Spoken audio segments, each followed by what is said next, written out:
Queridos amigos, boa noite.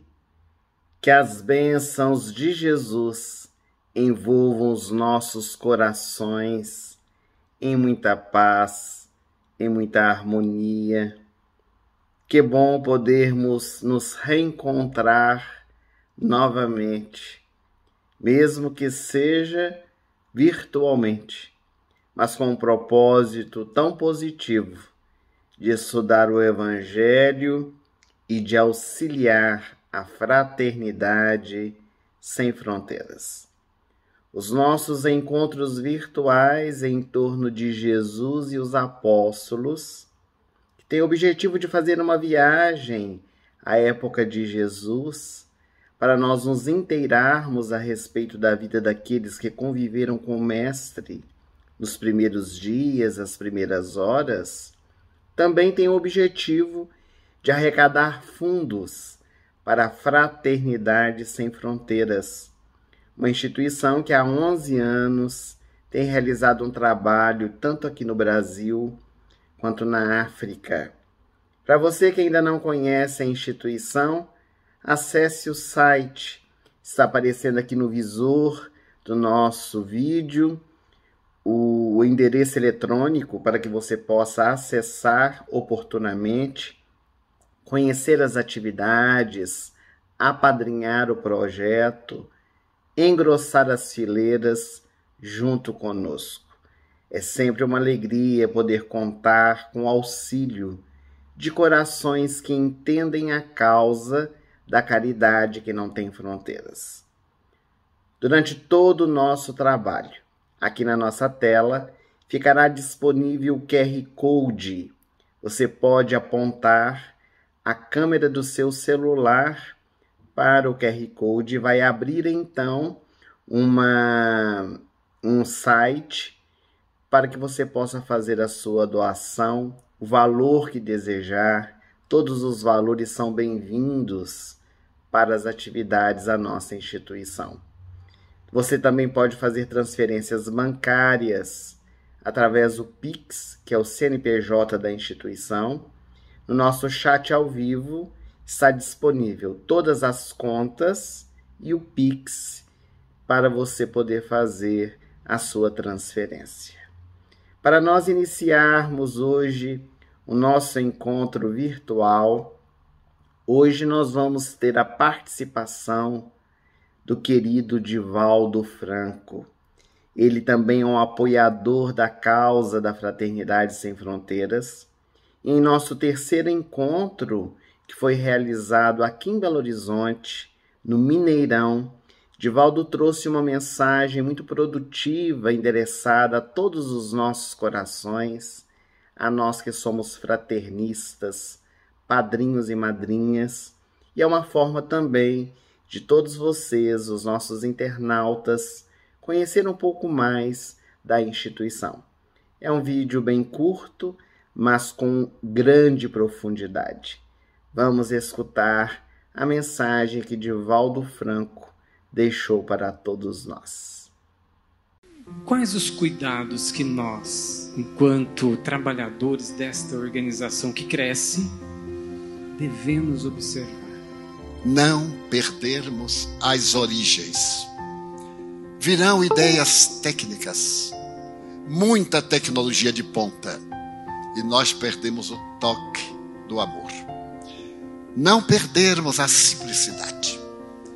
Esse ato de beijar, de pegar a criança, o adulto, dar-lhes dignidade.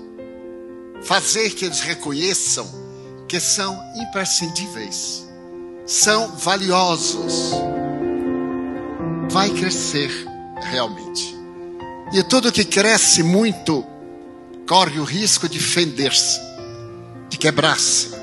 A árvore é poderosa, mas os galhos terão que estar muito bem no cerne da árvore, para não cresça mais do que a árvore, ou não pretenda ser o mais importante do que a árvore. A fraternidade é a árvore generosa que abriga todos os braços, todos os galhos. E isto será mantido pelo seu sonho, pela sua visão infantil. Quando menino, você sonhava com a África. Quando muito jovem, você sentiu o apelo da mãe África, onde nascemos todos nós. Que a fraternidade seja realmente essa planta doce, adocicada por Jesus, e tenha a ternura do Evangelho. Eu vim para que tenhais vida, e vida em abundância. Vinde comigo, e eu vos farei pescadores de vidas.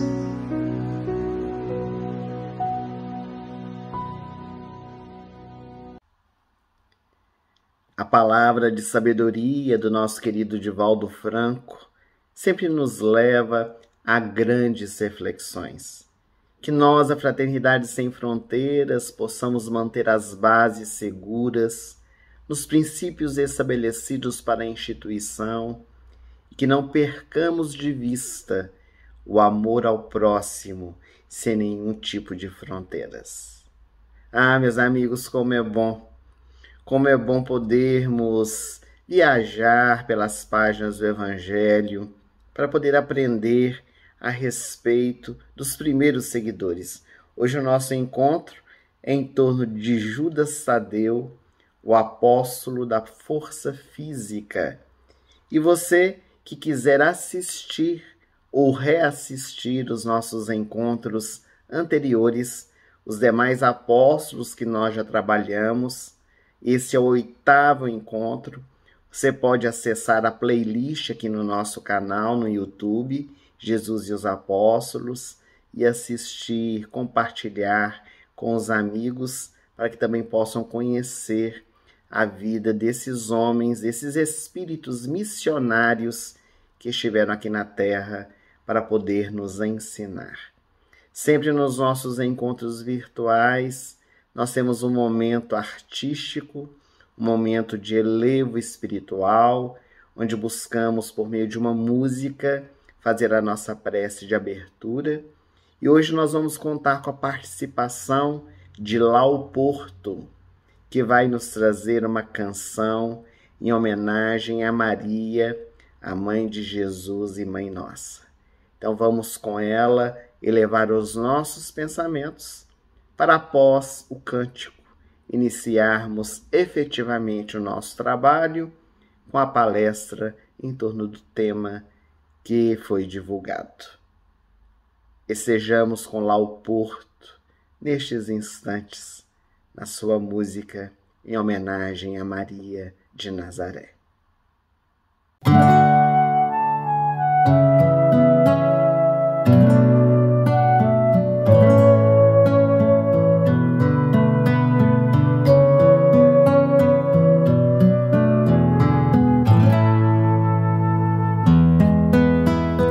Deus escolheu Maria, um doce anjo de luz, para descer à terra e ser a mãe de Jesus.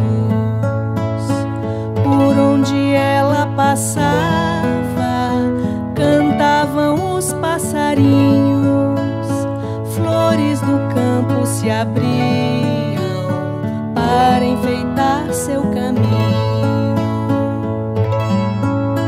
Maria era de Nazaré, a pequenina cidade, tinha bondade nos gestos, falava somente a verdade.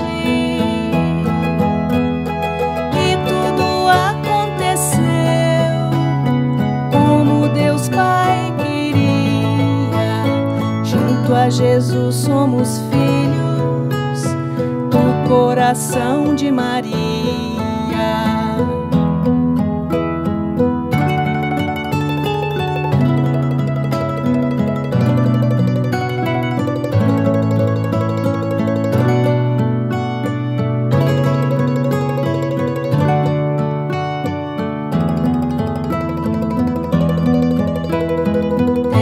Escolheu Maria, um doce anjo de luz,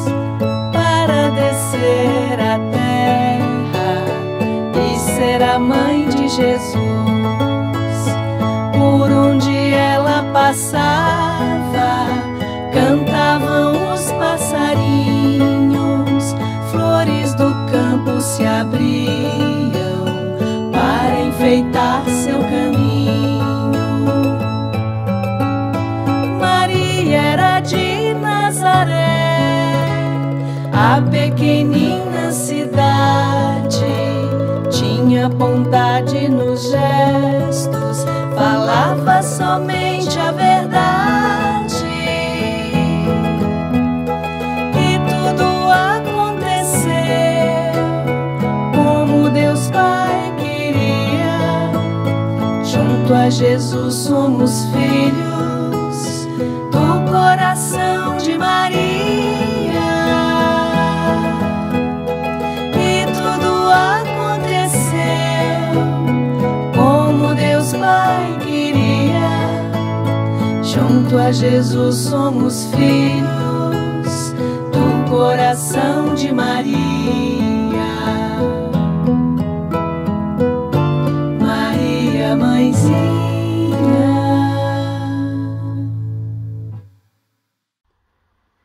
O cântico em louvor a Maria sempre nos eleva o espírito, nos conecta com a Mãe de Jesus e Mãe Nossa. Para você que está chegando agora no nosso encontro virtual, ele tem o objetivo do estudo do Evangelho e também é uma live beneficente à Fraternidade Sem Fronteiras. Então, durante o nosso encontro, se você desejar e puder, colabore conosco. Aponte a câmera do seu celular para o QR Code que está aparecendo aqui no vídeo. Vai abrir uma página da internet, você poderá fazer a doação que desejar, o valor que quiser, ou então, através do Pix, que é o CNPJ da instituição, que está disponível no chat ao vivo, também as contas da Fraternidade Sem Fronteiras para as transferências bancárias. Desde já, a nossa gratidão a todos vocês que, de alguma forma, têm colaborado conosco. Hoje o nosso encontro é em torno de Judas Tadeu, o apóstolo da força física. Judas Tadeu, ou Lebeu, como também é chamado, era natural de Caná da Galileia, a cidade onde inclusive Jesus realizou o seu primeiro fenômeno da transformação da água em vinho. Foi em Caná da Galileia este momento precioso das páginas do Evangelho, e foi lá também que Judas Tadeu nasceu. A sua família era constituída do pai Alfeu, ou também conhecido como Cleófas, e a mãe chamada Maria Cleófas. Ele possuía 4 irmãos, Tiago, José, Simão e Maria Salomé. Eles eram parentes de Jesus, porque Alfeu era irmão de José e Maria Cleófas era prima irmã de Maria. Portanto, Judas Tadeu era primo irmão de Jesus. Dos irmãos de Judas Tadeu, Tiago também foi chamado para se tornar um dos seguidores do Mestre, e ele ficou conhecido como Tiago Menor. Ainda falaremos sobre ele nos nossos encontros virtuais. Então, Judas Tadeu e Tiago Menor eram irmãos, filhos de Alfeu e Maria Cleófas. A palavra Judas, ela significa fortíssimo, e Tadeu quer dizer amável, amoroso, significa também valente. Como Judas Tadeu também é chamado Lebeu, Lebeu significa cordato, bondoso, corajoso. Ele era agricultor, tinha os braços bem fortes, o corpo másculo, e talvez por isso o cognome do apóstolo da força física. Ele mais parecia um gigante dos contos orientais. Mas tinha um coração muito simples, bondoso. Era um homem que gostava de viajar, que conhecia muitos lugares e muito afeiçoado à sua família. Conta-nos as tradições históricas que ainda rapazote, em torno dos seus 14, 15 anos de idade, Judas Tadeu acompanhou seus tios em uma excursão, numa viagem muito longe, e eles foram para a região de Jope, visitar o porto no grande mar Mediterrâneo. E logo que chegaram ali, Judas ficou maravilhado com tudo aquilo que pôde ver. Porque o porto, ele significava um encanto. Eram pessoas vindas de diversas partes do mundo. Ali se vendiam, se compravam objetos, escutavam-se os diversos tipos de comunicação, as diversas linguagens. Era uma mistura de culturas, de aprendizado. E os tios de Tadeu ficaram hospedados em uma estalagem, bem ali na região de Jope, e Tadeu, é claro, na sua juventude, adolescência, quis mesmo era aproveitar a viagem. Então, o máximo que ele pôde, ele queria visitar os locais, queria andar pelas ruas, ver as pessoas. E foi numa dessas horas de distração, quando ele estava sozinho, narra-nos o espírito Shaolin, pela mediunidade João Nunes Maia, no livro Aveluz, que pelas ruas de Jope ele se deparou com um ancião, um homem que trajava uma roupagem oriental, mais parecia um mago, talvez um feiticeiro, que o olhava fixamente nos olhos. E Tadeu ficou muito curioso com aquela situação, porque para onde ele andava, o homem o acompanhava com o olhar. Então, muito jovem, é claro que Judas Tadeu, ele se aproximou e quis saber do que se tratava. Que queres de mim? Por que está me olhando dessa forma? E então, o homem indicou uma cabana para que eles pudessem entrar. É claro que, a princípio, Judas Tadeu ficou um pouco receoso de poder seguir aquele desconhecido, mas logo aceitou o convite.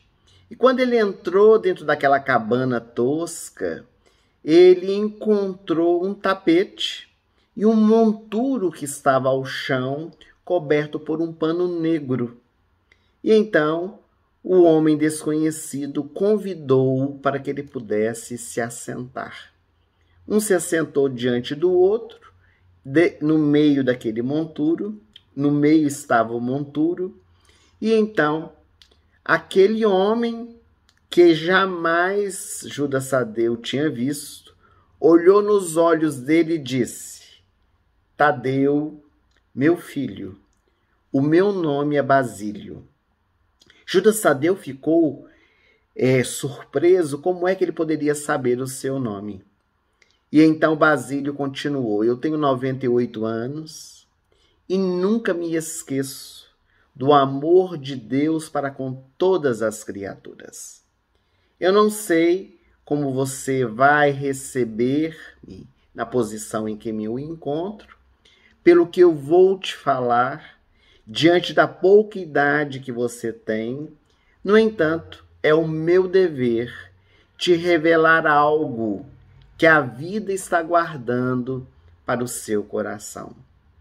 Judas Tadeu começou a ficar preocupado com aquela conversa, o homem que sabia o seu nome, que ele dizia que iria fazer uma revelação para toda a sua vida, e para a surpresa do rapazote, eis então que Basílio destampou aquele monturo, tirou o pano negro, e ele então se deparou com uma pedra, na verdade era um cristal muito polido, muito bonito, que reluzia aos seus olhos. E Tadeu começou a ver naquele cristal cenas da vida de alguém, como se fosse uma tela de cinema dos nossos dias. Era a vida de alguém que nascia numa manjedoura em meio aos animais domésticos. Essa criança foi crescendo. De repente, Judas Tadeu viu aquele homem já feito, pregando às multidões, realizando curas, e de repente, naquelas cenas, ele vê o homem crucificado. E quando ele vê aquela cena do homem desconhecido crucificado, ele tampa os seus olhos, vira o rosto, como a dizer para Basílio que ele não estava gostando do que via. Então Basílio entendeu que era hora de terminar aquela exibição, tapa novamente a pedra e diz então com voz firme àquele jovem que estava diante dos seus olhos: Tadeu, viste tudo que foi lhe mostrado? Pois eu te digo que tu és um desses que vai acompanhar esse mestre. Ele vai te chamar para o seu apostolado.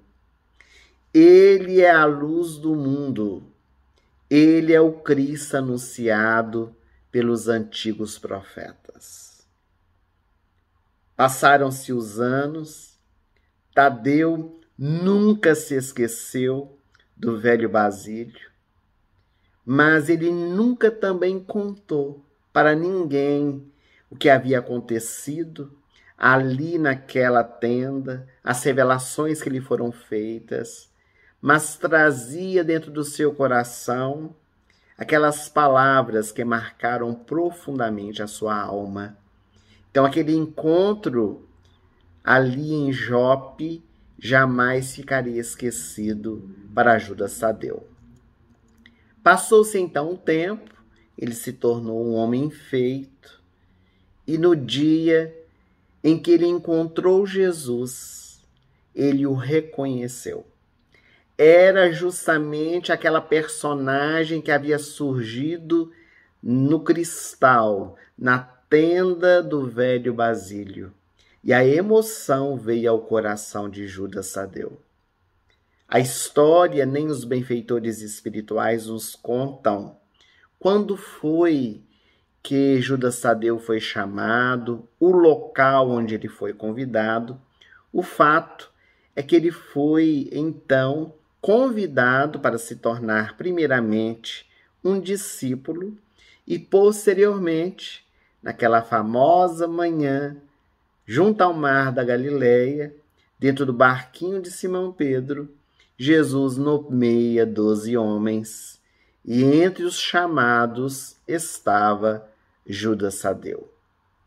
Então Jesus, ele escolheu aqueles homens, aqueles que se tornariam os condutores do Espírito, os apóstolos, para que eles pudessem acompanhar os seus passos e pudessem aprender junto com ele a sua mensagem.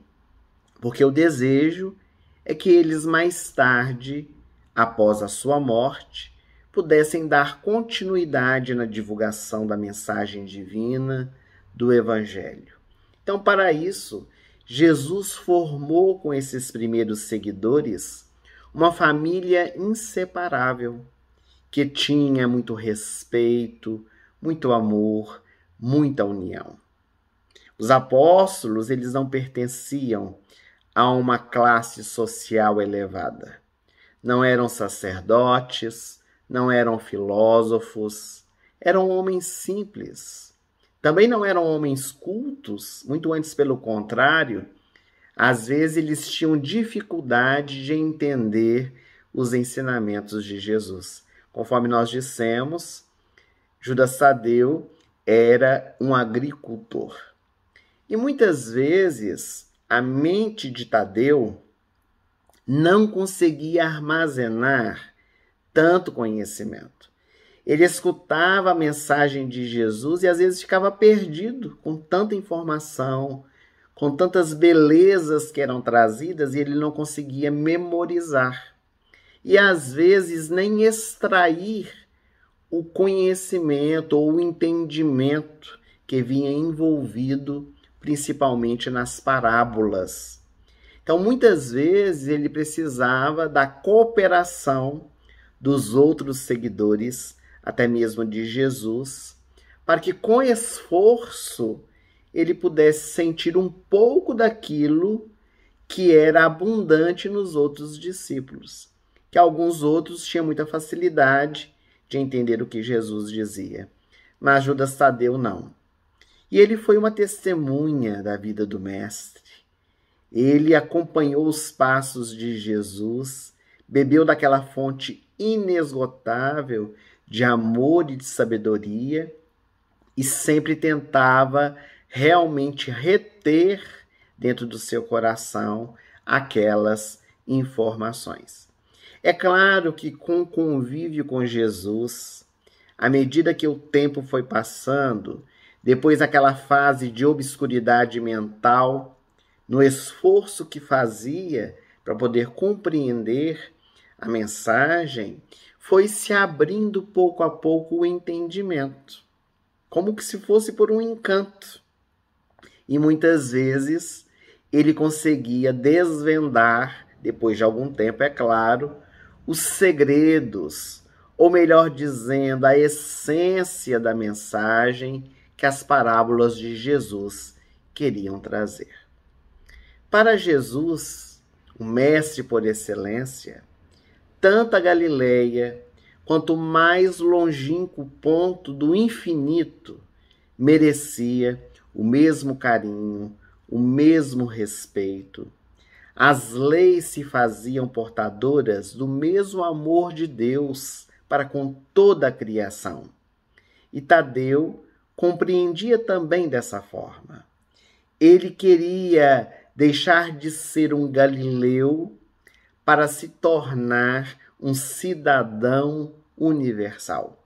E ele sentia que o amor do Cristo os unia, os sustentava, para que o trabalho ele pudesse ser continuado em bênçãos de amor.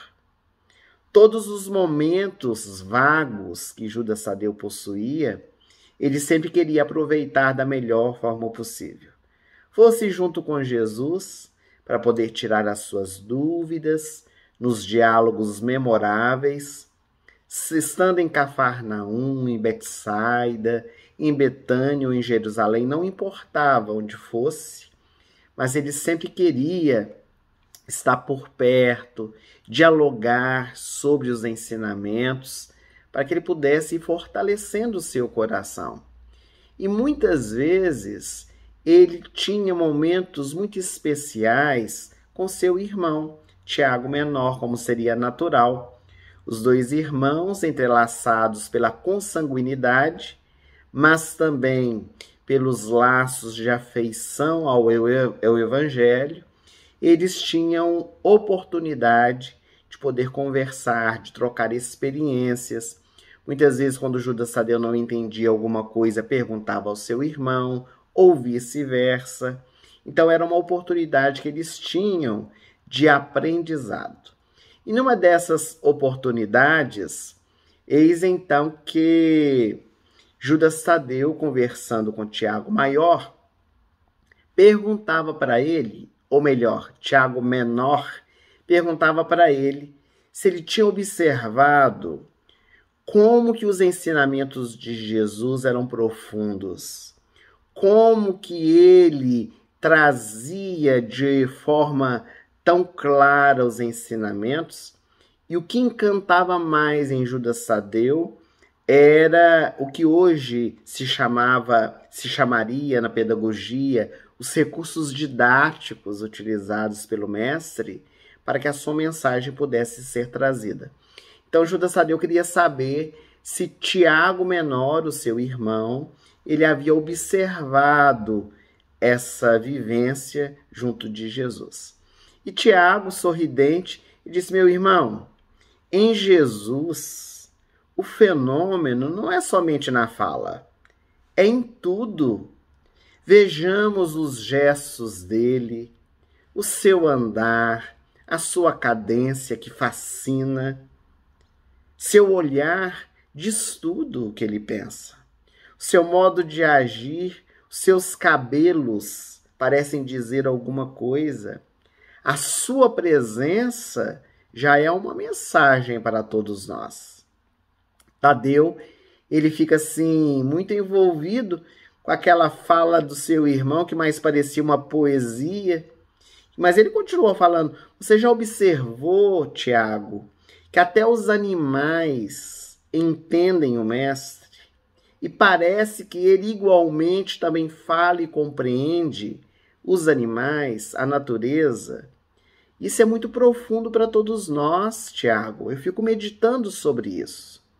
Tiago então colocou as mãos no ombro do irmão e disse: Judas Tadeu, é muita responsabilidade para nós, que somos simples homens do povo, mas devemos agradecer a Deus por tantas dádivas, por nós termos sido convidados para poder estar ao lado dele. E a partir então dessa conversa com Tiago Menor, Judas Tadeu começou a meditar sobre o modo com que ele se comunicava, porque ele percebia que Jesus tinha um jeito todo especial de falar. Então Judas Tadeu começou a fazer exercícios com a fala, geralmente feita a sós, para que ninguém pudesse ver. E ele usava de uma didática muito interessante, que é também o espírito Shaolin que nos narra no livro Ave Luz. Ele usava o mar de Cafarnaum, o mar da Galileia, como seu espelho. Então ele aproximava-se do mar da Galileia. Ali as águas são muito claras, realmente refletem a nossa imagem. E algo curioso que acontece no mar da Galileia, que nos impressionou muitíssimo quando nós visitamos aquela região, é que os peixes enormes, eles ficam sempre ali à beira do mar. Eles vêm perto de nós. É como se eles estivessem acostumados com pessoas. E Judas Tadeu, ele, quando se aproximava do mar da Galileia e os peixinhos estavam ali, ele abria a sua boca para falar e a sua arrancada de voz, que mais parecia um trovão, fazia com que os peixes se assustassem e eles saíam a nadar disparados. Então, ele começou a perceber que tinha que modular a sua voz, a sua forma de trazer a mensagem. E ele não desiste. Ele continua testando as teclas da fala, o modo de verbalizar as palavras, como um aluno paciente. E ele vai conseguir. Ele vai aprender a fazer isso, tornando-se mais tarde um grande divulgador do Evangelho de Jesus. Mas embora tendo todo este exercício, a conversa com Tiago Menor, o seu irmão, mesmo assim, Judas Tadeu ficava inculcado a respeito desse processo da comunicação da nossa fala. Em uma noite, quando todos os apóstolos encontravam-se na igreja de Betsaida, ele deparou-se com Jesus, olhando fixamente. Jesus tinha esse hábito nas reuniões que faziam com seus apóstolos. Às vezes ele cravava o seu olhar no olhar de um dos seus seguidores, como a dizer-lhe: hoje é o seu dia, hoje é o seu momento, faça a sua pergunta, traga o seu questionamento. E os questionamentos que eram feitos por eles eram questionamentos pertinentes a todos. O que um perguntava servia para todos. Então, naquela noite, eis que Judas Tadeu disse: Senhor, eu gostaria que o Senhor pudesse discorrer com toda a sua sabedoria sobre a fala, sobre o verbo. Eu gostaria que nos brindasse com seus ensinamentos.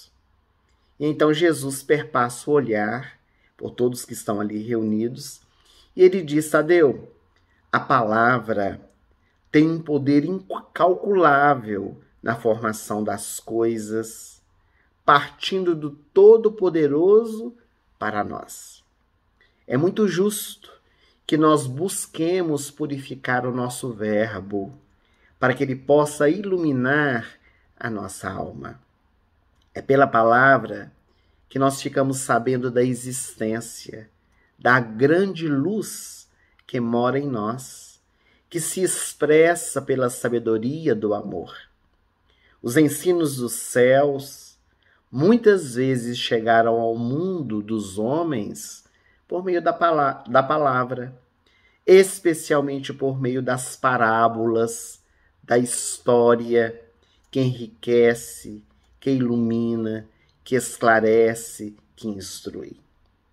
Por isso, meu filho, eu digo que esse segredo da fala ainda perdurará por muitos anos.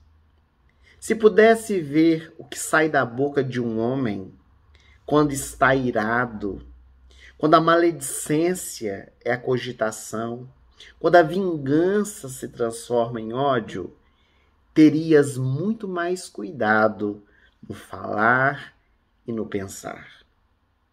Ah, Tadeu, para que você possa compreender um pouco melhor, a panela que fabrica as tuas ideias, que é a tua própria cabeça, faz canalizar para os seus lábios o seu verbo.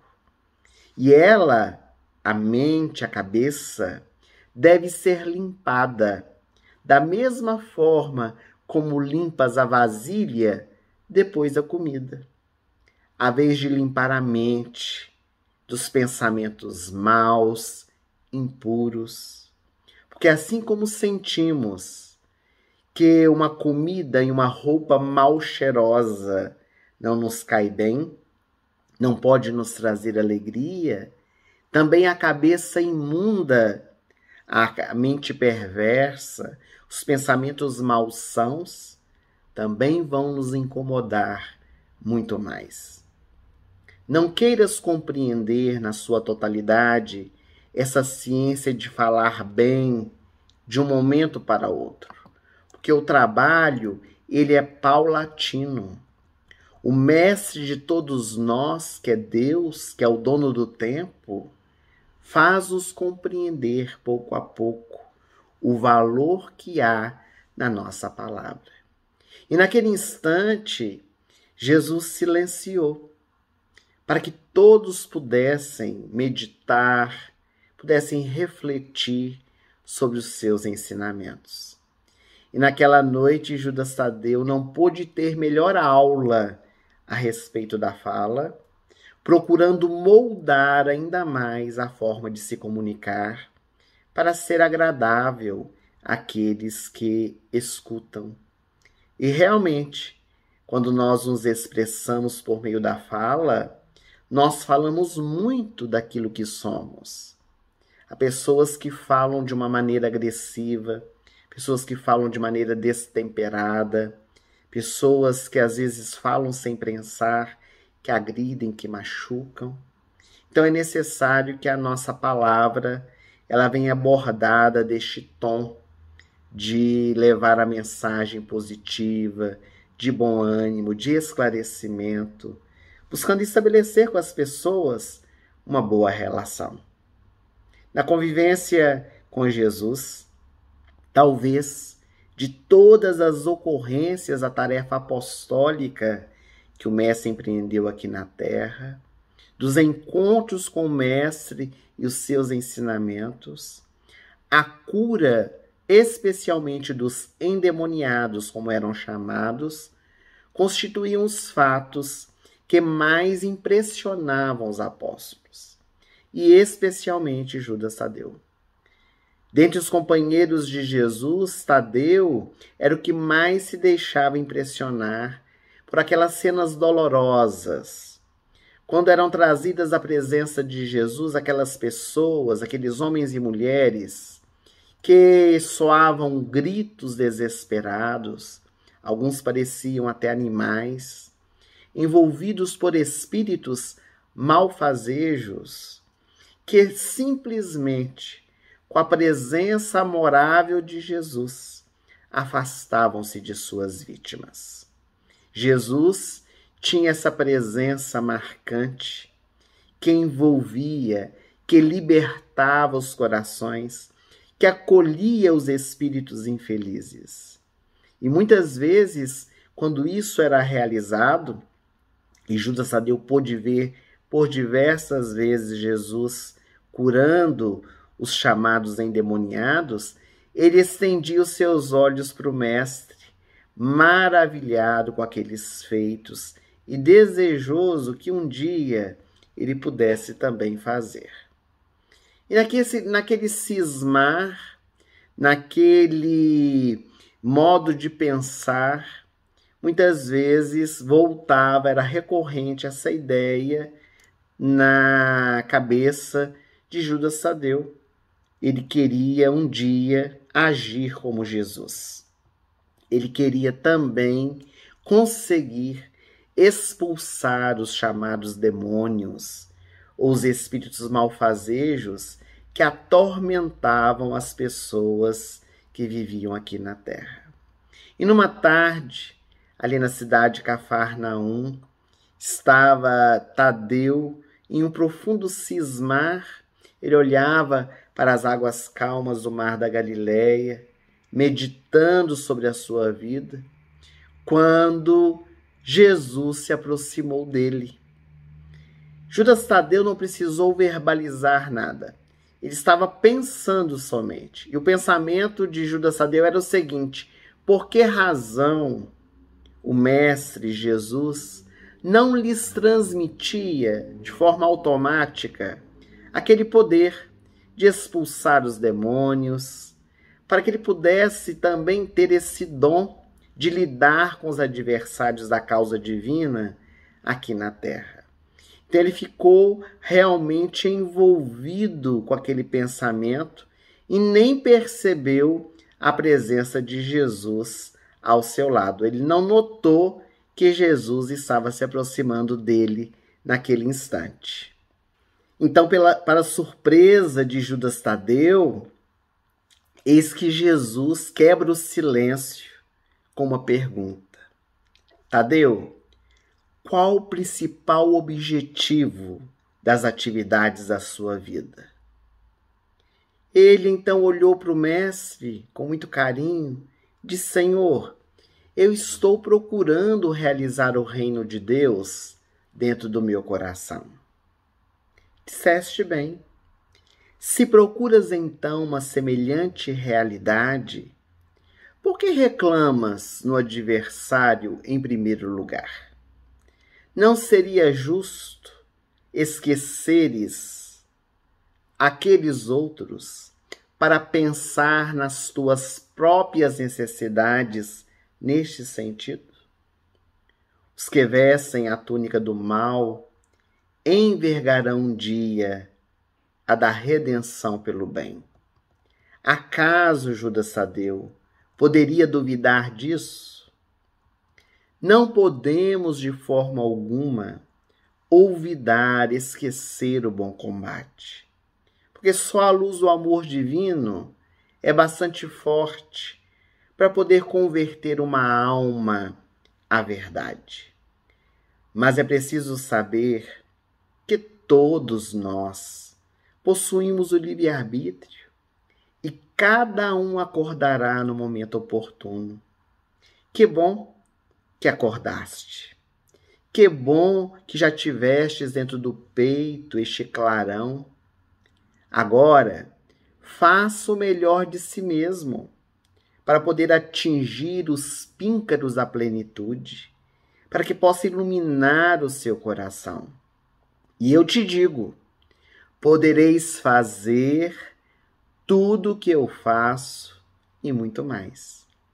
Para isto, basta que tenham fé, conhecimento, perseverança. Somente o tempo, meu filho, somente a experiência da vida lhes ensinarão a viver. Meus amigos, naquele instante, Judas Tadeu tinha lágrimas nos olhos. se ele já reconhecia a grandeza de Jesus. Naquele instante, isso foi demonstrado de uma forma tão clara e objetiva. Não foram necessárias palavras de Judas Tadeu. Jesus conhecia sua intimidade. Jesus sabia do que ele estava necessitando. Lia os seus pensamentos.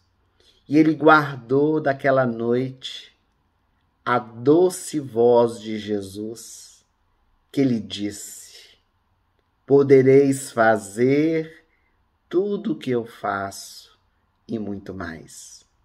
Mas ele entendeu também que é imprescindível respeitar o livre-arbítrio das pessoas, não querer transformá-las sem o seu desejo.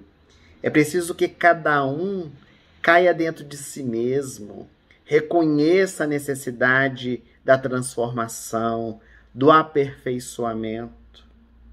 E Judas Tadeu iria aprender com Jesus a lidar com as criaturas humanas. Quando nós lemos as páginas do Novo Testamento, nós observamos uma peculiaridade. Judas Tadeu é citado uma única vez num episódio que realmente ele aparece. É claro que seu nome é citado algumas vezes, inclusive na hora que ele é chamado, que ele é convocado para se tornar apóstolo, mas não há no Novo Testamento nenhuma passagem bíblica, como alguns dos outros apóstolos, em que a figura de Judas Tadeu aparece, é citada realmente, a não ser neste episódio, nesse momento, que é conhecido como a última ceia, momento de despedida que ocorreu em Jerusalém, na casa de Maria, a mãe de Marcos. Nós temos recordado, quase que em todos os apóstolos, desse momento de despedida, que foi um instante que Jesus trouxe muitos ensinamentos, muitas lições, que interagiu com seus seguidores, que mesmo avisando que havia chegado o momento, a hora de despedida, em que o Filho do Homem seria traído, negado, inclusive levado à crucificação, eles não compreenderam. Eles não entenderam que aquela era a última noite que estariam ao lado de Jesus. E é claro que puderam aprender muito com Meigo Rabi, que naquela noite legou sublimes lições para todos nós. E naquele instante em que Jesus ele confidenciava aos apóstolos as maravilhas do amor do Pai, e que lhes garantia uma especial manifestação de si próprio para eles, Judas Tadeu não se conteve nesse instante e ele perguntou: mestre, por que razão hás de manifestar-se só a nós e não ao mundo? É uma pergunta em que Judas Tadeu mostra o seu cuidado, a sua vontade de que Jesus se mostrasse a todas as criaturas. Que Jesus havia dito que ele se manifestaria aos seus seguidores. E Judas Tadeu pergunta por que ele não se manifestava a todo mundo, já que ele reconhecia a grandeza espiritual do Meigo Rabi. E Jesus, muito amoroso, percebendo o carinho de Judas Tadeu para com ele, respondeu afirmando que teriam a manifestação dele todos os que guardassem a sua palavra, que permanecessem fiéis ao seu amor. Porque a mensagem de Jesus era para aqueles que estavam preparados. Por diversas vezes o Mestre disse: tenha olhos para ver, tenha ouvidos para ouvir. Era necessário que o indivíduo estivesse preparado para poder compreender a grandiosa mensagem do Evangelho. Então, nesse fato evangélico, nós percebemos Judas Tadeu demonstrando a sua generosa compaixão para com todos nós, para com os gentios, os chamados pagãos, num desejo ardente, já desde aquela época, que a mensagem, as boas novas de alegria, pudessem ser levadas a outra criatura, às outras pessoas. Porque até aquele instante, eles acreditavam que a mensagem do Evangelho era somente para o povo escolhido, os judeus. E assim, naquela despedida, eis que acontece a prisão de Jesus à noite, mas no período da madrugada, o julgamento dele no dia seguinte por Pilatos e a sua crucificação. E após a morte de Jesus, ei-lo ressuscitado. No terceiro dia ele retorna e passa a conviver em espírito com seus seguidores, dando-lhes as últimas mensagens, informações, os direcionamentos para que o trabalho pudesse prosseguir. O livro do Novo Testamento, Atos dos Apóstolos, narra que Jesus teria permanecido em torno de 50 dias após a crucificação com seus seguidores. Claro que aparecendo uma que outra vez, culminando no dia que ficou conhecido como Pentecostes, quando ele ascende às esferas sublimes, retorna ao mundo espiritual, nas esferas superiores, conclamando os apóstolos, os primeiros seguidores, ao ir de pregar. E naquele dia ocorre o fenômeno tão conhecido, que é o das línguas de fogo, quando os apóstolos vão falar línguas que desconheciam para se comunicar com as pessoas que estavam ali presentes. Então é neste instante que eles começam a obra missionária da divulgação da mensagem, de levar realmente as boas novas a tantos corações. Diz o historiador grego que Judas Tadeu iniciou a sua pregação na região da Galileia, que era a região mais pobre de Israel, que inclusive foi o local onde Jesus permaneceu mais tempo também durante a sua missão aqui na terra.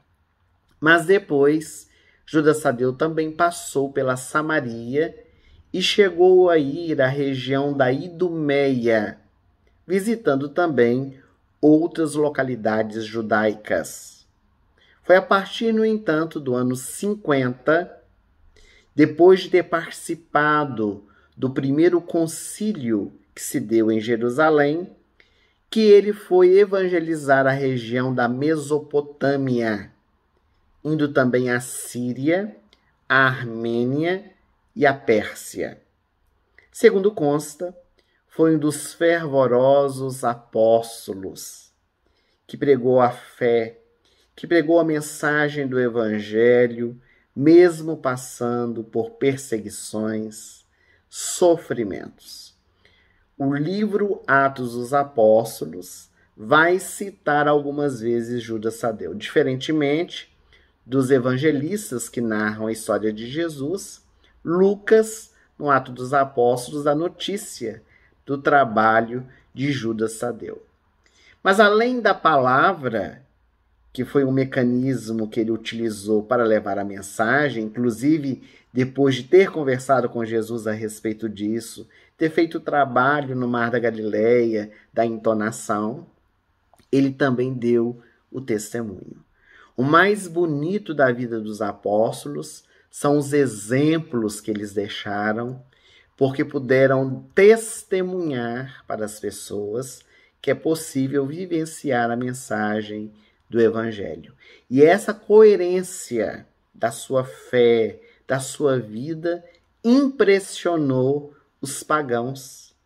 É por isso que muitos povos, chamados gentios, que eram idólatras, tinham outros deuses, eles se convertiam justamente por ver as atitudes dos seguidores de Jesus. Ficavam encantados, é claro, com a palavra, com o ensinamento, mas principalmente com o exemplo que eles podiam vislumbrar. Conta-nos as tradições que houve uma experiência de Judas Tadeu em um templo muito adorado em diversas regiões, que era o templo da deusa Diana.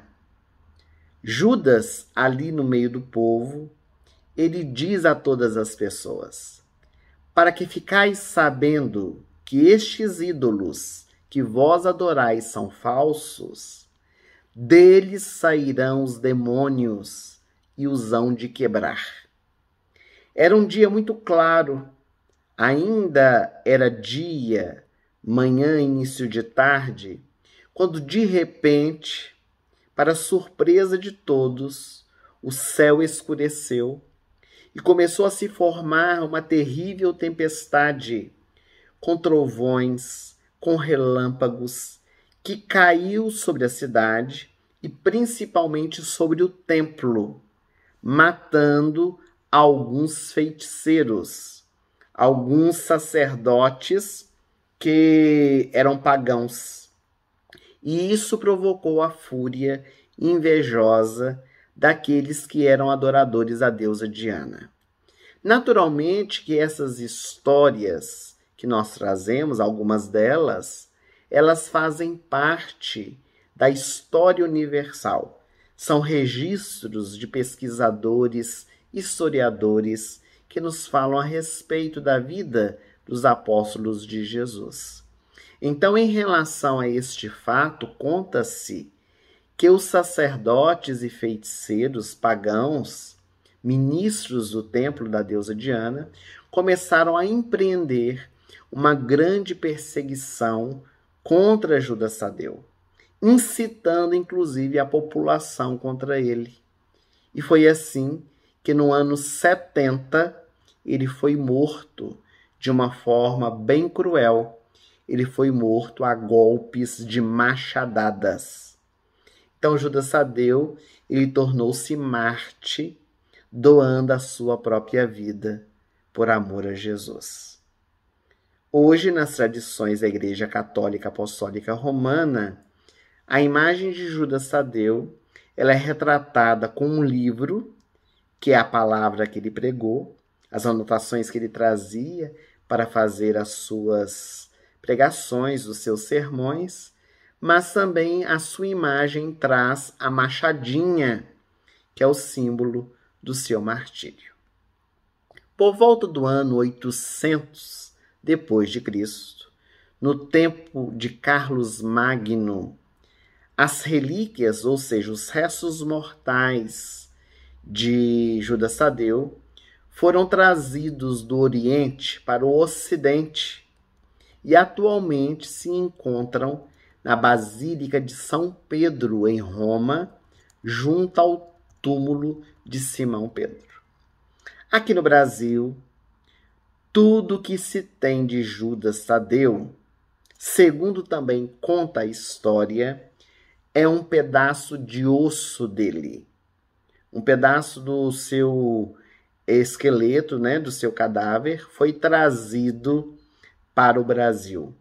E esse relicário, ele é usado para dar a bênção, especialmente nos dias 28 de cada mês, especialmente no dia 28 de outubro. Então acontece algo muito curioso aqui no Brasil com Judas Tadeu. É um dos santos que é lembrado todos os meses. Todo 28 de cada mês, os fiéis devotos a São Judas Tadeu costumam ir às igrejas que levam o seu nome, fazem as suas orações, inclusive aqui em Belo Horizonte, a igreja de São Judas Tadeu, que é muito visitada, muito conhecida, onde os peregrinos vão fazer as suas orações, e ali eles fazem os seus pedidos. Mas especialmente o dia mesmo de São Judas Tadeu é o dia 28 de outubro. Essa relíquia, esse pedaço de osso que está aqui no Brasil, chegou em 1945 por meio de um padre capelão militar que havia servido durante a guerra. E durante a guerra ele ficou em um convento de religiosas na Itália, auxiliando aquelas freiras. E quando a guerra se findou e ele voltou para o Brasil, ele recebeu das irmãs do convento esse presente, essa relíquia de Judas Tadeu. Posteriormente, ele presenteou o Santuário São Judas Tadeu com essas relíquias, junto com um documento que comprova a autenticidade daquela relíquia. Então, esse pedaço de osso foi trazido por um capelão militar quando regressou da Itália, logo depois da Segunda Guerra Mundial. Um grande estudioso da vida de São Judas Tadeu, José Simão Assemani, ele faz parte da Biblioteca Oriental de Lisboa, ele afirma que os sírios e os caldeus, eles reconhecem Judas Tadeu como um grande evangelizador daquela região, especialmente da Mesopotâmia, quando levou à conversão muitas pessoas. Segundo os sírios e caldeus, as pessoas que conhecem hoje o cristianismo, o evangelho de Jesus, que abraçaram a fé cristã naquela região, isso se deve, claro, no transcorrer dos tempos, ao trabalho que foi realizado outrora por Judas Tadeu. Também a comunidade grega conserva essa tradição acerca da missão do apóstolo na Mesopotâmia, e em toda parte que ele passou, ele atraiu multidões e realizou curas. É tão interessante isso. Judas Tadeu, durante o seu trabalho, o seu ministério de amor, levando a mensagem do Evangelho, ele realizou curas. Exatamente era o seu desejo naquela época, quando queria que Jesus transferisse para ele ou para os seus seguidores o dom de expulsar os demônios, quando na verdade era uma conquista que eles teriam. Então, segundo a tradição, muitos cegos, muitos coxos, muitos doentes de toda sorte e até endemoniados foram curados por Judas Tadeu. E com isto surgiu-se a tradição de se orar por ele, para poder receber as graças, as bênçãos. Então a devoção a Judas Tadeu tornou-se um fato muito admirável, não apenas aqui no Brasil, porque a devoção a esse santo também cresceu na França, depois do século IX, se estendeu por toda a Europa. Ele é patrono, para nós termos uma ideia, de mais de 100 igrejas aqui no Brasil. Pessoas de todas as classes sociais, católicos ou não, demonstram devoção a ele. Ao longo da história, houve também fervorosos cultivadores do seu nome, muito conhecidos, e que fizeram com que as tradições de devoção a São Judas Tadeu pudesse crescer ainda mais. 2 também são considerados santos dentro da Igreja Católica, que é Santa Gertrudes e São Bernardo Claraval. Em sua autobiografia, Gertrudes, ela escreve que Jesus um dia lhe apareceu e lhe disse essas palavras: invocai com grande confiança ao meu apóstolo Judas Tadeu, e eu prometo socorrer a tantos quantos por seu intermédio a mim recorrerem. Então, a partir desse dia, ela começou a orar a São Judas Tadeu, começou a disseminar essa informação e cresceu no povo a fé, muito especial, por interceder a este espírito missionário que foi Judas Tadeu. Então ele começou a ficar conhecido como advogado das causas desesperadas ou impossíveis, o santo das causas impossíveis. Afirmam os historiadores, para nós termos também uma ideia sobre a grandiosidade desse espírito, que ele, São Judas Tadeu, é atualmente o segundo santo mais popular daqui do Brasil. E a doutrina espírita, que não tem nenhum tipo de preconceito, porque nós falamos a respeito dos apóstolos, trazemos também as tradições católicas, porque são espíritos missionários e que muitas vezes são esquecidos por outras religiões cristãs e venerados pelos católicos. O que é um santo? Nada mais é do que um espírito que conquistou envergadura espiritual, que trabalhou, que está sempre pronto para estender a mão em favor dos mais necessitados. E a divindade, meus amigos, está presente em todos os lugares, em todos os cultos religiosos. Nós temos que parar com essa questão do preconceito religioso, a intolerância. Já não é tempo mais disso. Nós precisamos nos unir. Há diferenças em conceitos, mas todos têm o mesmo objetivo, que é aprimorar o ser, iluminar as consciências, ligar a criatura ao Criador. Então, quando os pedidos eles são feitos a São Judas Tadeu, com certeza são escutados. É o Espírito Maria João de Deus, pela mediunidade de Chico Xavier, no livro Cartas de uma Morta, que nos fala a respeito disso. Ela conta que quando desencarnou foi trabalhar numa colônia espiritual, onde ela tinha o trabalho de anotar as preces que eram endereçadas ao mundo espiritual e catalogavam para quem era dirigida. Então, muitas preces com certeza chegavam endereçadas ao apóstolo de Jesus, Judas Tadeu. E ela conta que essas preces realizadas com fé, com determinação, com vontade, com amor, eram levadas até esses espíritos que faziam uma seleção, que faziam uma análise dos pedidos, porque tudo vai de acordo com a nossa intenção, a nossa necessidade, o nosso merecimento.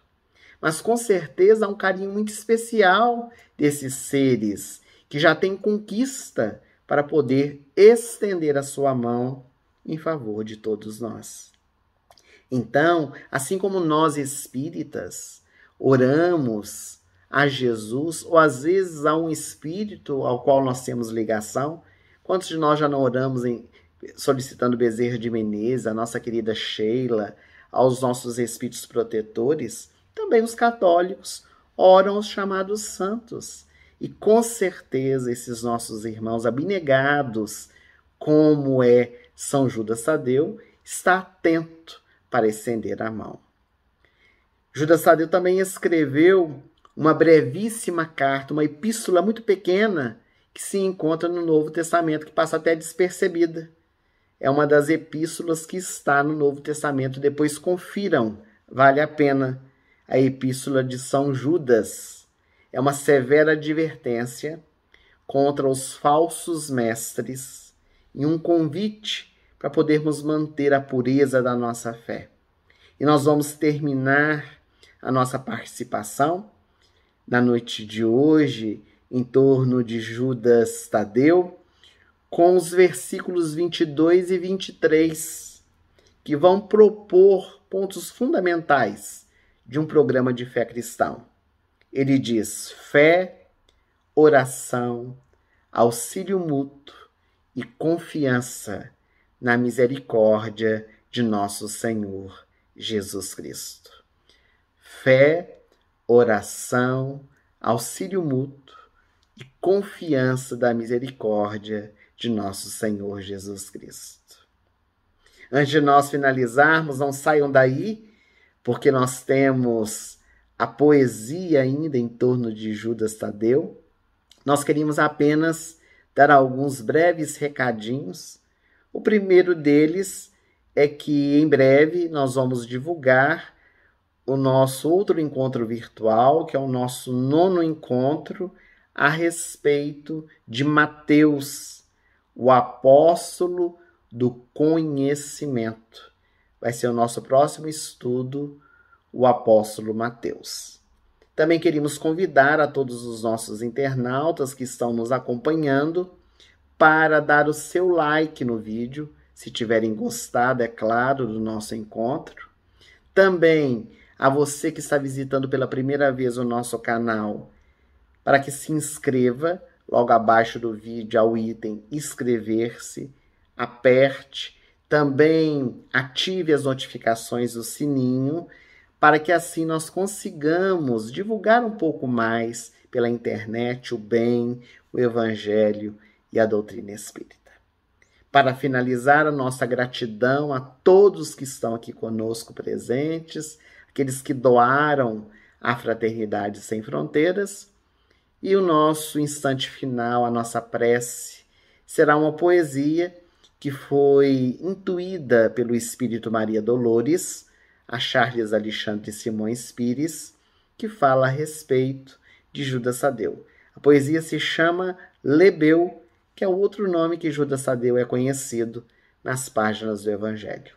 Portanto, assim finalizamos o nosso encontro, desejando a todos uma boa noite. Que Jesus nos abençoe. Gratidão a todos e até breve, se Deus quiser.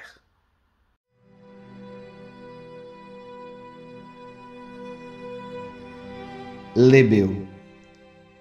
A família de Tiago era belo núcleo de fé. Alfeu seguiu Cristo, também a sua mulher. Além de Tiago menor, o apóstolo inesquecível, o irmão Judas Tadeu, santo da causa impossível. Não que faça milagres, nem revogue leis eternas, mas Judas Tadeu trabalha por Cristo que a todos governa. Atende com muito amor, semeia com discernimento, na alma do viajor de vontade e merecimento. A fim de que Judas possa correr em teu amparo, é necessário ofereças o suor do teu trabalho. O jovem na praça de Jope, em busca de sua estrada, quando encontrou Basílio ante a tenda inusitada. E chamado pelo nome, sem nunca ter visto o ancião, aceita a oferta do homem de ouvir-lhe a revelação. O Messias chegava à terra em singela manjedoura, cresceria entre os pobres, levado à prisão na masmorra. Em uma tarde cinzenta, no outeiro em Jerusalém, imolaram o cordeiro que nascera em Belém. Como um filme via a história, o jovem Judas Tadeu, mas diante da crueldade, o rapaz se confrangeu. Tu serás chamado para seguir o Salvador. Prepara o teu arado para plantar a semente do amor. Foi-se Judas o lebeu para tornar-se adulto viril e viver o constrangimento de amansar o seu corpo anzil. E aprendendo no dia a dia, pois nem sempre era comedido, descobriu que muitos os chamados, poucos são os escolhidos. Jesus o convocou, tinha lealdade e a vontade de tornar-se mensageiro da bondade. Chegava a treinar a sós no lago de Genezaré, projetando a sua voz para os peixes e os escalés. Então escutou Jesus sobre o dom da eloquência, para o verbo virar luz, mais trabalho e mais paciência. E quando estivermos tratando dos irmãos endemoniados, no tempo de cada um, todos serão amparados. Lá estava Lebeu pelo mundo, divulgando a luz da verdade, quando entrou em um templo na Grécia, em que Diana era a divindade. E ao proclamar a verdade diante da multidão, com força de tempestade, jogou o templo no chão. Sob lanças e machadadas, regressava à casa do Pai, junto ao divino amigo e ao reino que nunca cai.